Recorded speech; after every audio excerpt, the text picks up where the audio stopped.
Hello everyone, my name is Anindya Naskar. I am the winner of India's first online discuss competition, Discuss Mania 2021. For the new hobbyists as well as the viewers of the La Shakwa, I can suggest that give them a clean water and good quality of high protein food. If it is goat heart, then it is always a best goat heart mixed, and try at least once a day feed them on dry feed. Try to bring your fish from a good source. Okay, अगर आपका मच्छी जहाँ से आप ले रहे हो, आपका डिस्कस फिश जहाँ से आप बाई कर रहे हो, अगर वो सोर्स अच्छा नहीं रहेगा तो आप जितना भी मेहनत कर लो आपका फ़िश उतना ग्रो नहीं करेगा, उसका पोटेंशियल उतना नहीं रहेगा। जैसे कि जब आप फ़िश ला रहे हो, you should check the eye to the body ratio, the overall shape, the pattern and the appearance of the fish. उसके बाद आप मेहनत करो। ये जो फ़िश चूजिंग में है, जैसे कि आप देख सकते हैं, ये पूरा एकदम राउंड है, इसका शेप ऑलमोस्ट राउंड है। तो इस फिश में पोटेंशियल है ग्रो होने के लिए। ये अभी ऑलमोस्ट 7 इंच अराउंड है, and I hope I will try my best to grow it up to 8 inch if possible in my tank as per my maintenance schedule.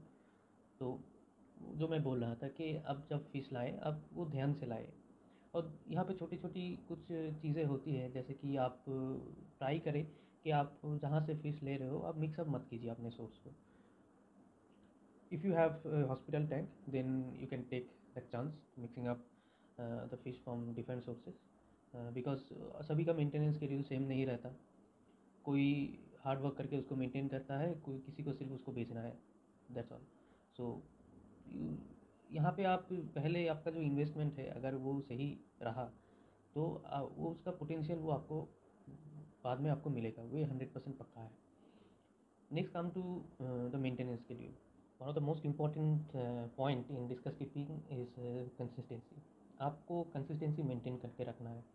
अगर आप उसको हफ्ते में 2 बार वाटर चेंज करते हैं आपका टैंक में, और आप suppose you are feeding your fish good heart mix, और आपका फिश का कोई इंटरनल और एक्सटर्नल कोई प्रॉब्लम नहीं है, वो सही से ग्रो हो रहा है, वो सही से इंटरेक्ट कर रहा है, उसमें आपको इनफैक्ट आपको कोई प्रॉब्लम नहीं हो रहा है, वो जो टैंक मेंटेनेंस शेड्यूल है उसको मेंटेन करने में, तो you are doing the right thing. Okay, आप उसको चेंज मत कीजिए, उसको उससे छेड़छाड़ मत कीजिए। Coming to my maintenance schedule is that मैं जनरली क्या करता हूँ, दिन में मैं 4 बार फीड कराता हूँ एनिमल हार्ट, गोट हार्ट मिक्स मेनली। और वन टाइम मैं क्या करता हूँ, अगर मैं सपोज अब मान लीजिए मैं 3 बार गोट हार्ट मिक्स फीड कराया, तो एक बार definitely I will feed them any kind of staple feed, just like sera discus granules और हिकारी बायोकोल एक्सेट्रा।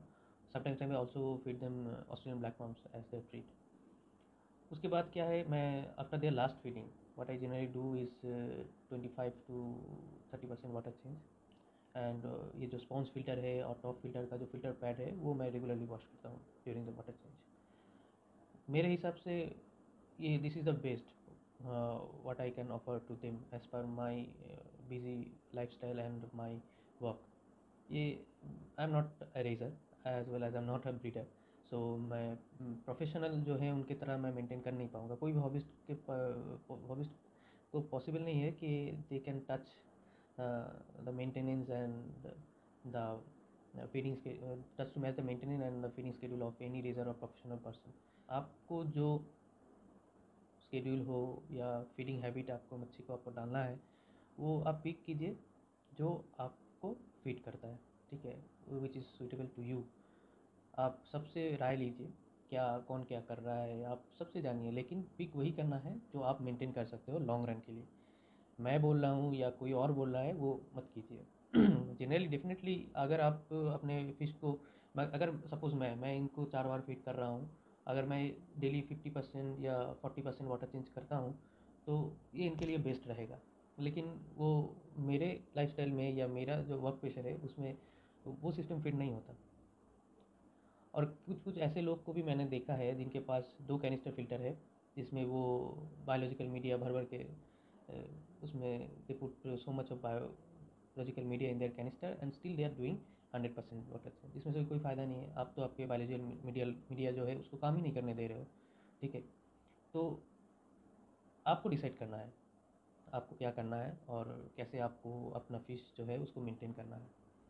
ठीक है।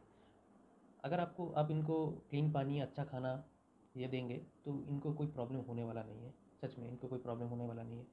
लेकिन उसके लिए आपको पहले आपका जो स्मार्ट वर्क है वो कर लेना है। आपको फिश अच्छे सोर्स से लेके आना है। ठीक है। Let's come to the point of treatment. इन डिस्कस उसका जो मैक्स टू मैक्स प्रॉब्लम है वो वाटर चेंज और टेम्परेचर राइज करने से वो ठीक हो जाता है। अगर तब भी ठीक ना हो, अगर आप कंटिन्यूसली वाटर चेंज कर रहे हैं, temperature rise already you have raise the temperature and still your fish is not well, तो आप क्या कर सकते हैं, एलोवेरा जेल का कुछ प्रोडक्ट्स है जिसमें एलोवेरा जेल कंटेंट है, वो मार्केट में अवेलेबल है, वो आप यूज़ कर सकते हैं। आप रॉक सॉल्ट यूज़ कर सकते हैं। फिर भी आपका फिश अगर ठीक नहीं हो रहा है, उसको एक्सटर्नल फंगस हो गया है, बहुत ज़्यादा फैल गया है, तो आप पीपी वॉश कर सकते हैं। पीपी वॉश में भी एक इम्पॉर्टेंट पॉइंट ये है कि जब आप पोटेशियम परमैंगनेट आप टैंक में यूज़ कर रहे हैं, जब तक वो पर्पल है वो एक्टिव है। जब वो ब्राउन में कन्वर्ट हो रहा है तो उसका एक्टिविटी वहीं पे ख़त्म हो गया। आपको उसको ज़्यादा खींच के और भी 4-5 घंटे उसमें मत रखिए आपके फ़िश को, वो और भी ज़्यादा स्ट्रेस में चला जाएगा। अगर वो कलर चेंज होकर ब्राउन हो गया आपका टैंक का कलर, आप तभी 80% वाटर चेंज कर दीजिए, कोई प्रॉब्लम नहीं है। आप एक बात पहले आप सोच लीजिए, कोई भी दवाई, कोई भी ट्रीटमेंट यूज़ करने से पहले, अगर आप उनका वाटर क्लीन रखेंगे, अगर उनको आप सही खाना प्रोवाइड करेंगे, तो आपको इतना तकलीफ़ में जाने का भी कोई ज़रूरत नहीं है, आपको फ़िश को भी इतना तकलीफ़ में डालने का कोई ज़रूरत नहीं है। ये next to punishment to them, जो इंटरवल 3 या 4 मंथ्स इंटरवल में डिवॉर्मिंग करते हैं, वो अपने खाने में प्री एंड प्रोबायोटिक डाल के एक बार देख लीजिए। अगर आपको मिलता है तो ठीक है, नहीं तो आपका जो सही लगता है आप कीजिए, उसमें कोई दिक्कत नहीं है। लेकिन मैं यही बात बोलूँगा, सबको वार्न करूँगा, अगर आपको डिवॉर्मिंग कराना है तो आप पहले फ़िश ओरिएंटेड जो मेडिकेशन है उसको आप यूज़ कीजिए। फिर भी नहीं हो रहा है तो आप फिर ह्यूमन ओरिएंटेड जो मेट्रोनिडाज़ोल और मेबेंडाज़ोल जो है आप उसको यूज़ कर सकते हैं। लेकिन मेरा ये मानना है, अभी तक मैं कभी भी मेरे फ़िश को डिवॉर्मिंग नहीं किया है, क्योंकि मुझे ज़रूरत नहीं पड़ा। अ, वो वैसे ही ठीक हो जाते हैं। ठीक है, उसको कोई ठीक हो जाते हैं तो बात के बाद है, उसको कोई प्रॉब्लम होता नहीं है, तो वो ठीक हो जाएंगे। अगर आपका पानी ठीक है, आपका खाना ठीक है, तो आपका फ़िश को कुछ नहीं होने वाला है। ठीक है।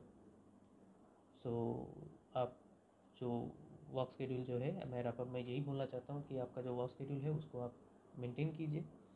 अगर आपको लग रहा है कि आपका वाटर चेंज थोड़ा कम हो रहा है तो आप क्या कर सकते हैं, डेली आप जितना वीक में करते हैं उतना आप डेली करिए, कीजिए। वीक में आप 50% करते हैं, उसको आप ट्वाइस अ वीक 25% करके कर लीजिए। फीडिंग खाना अच्छा दीजिए, आपका फ़िश बहुत अच्छा ग्रो करेगा, बहुत हेल्दी रहेगा और आप भी बहुत खुश रहेंगे। That's it from my and. Happy discuss keeping.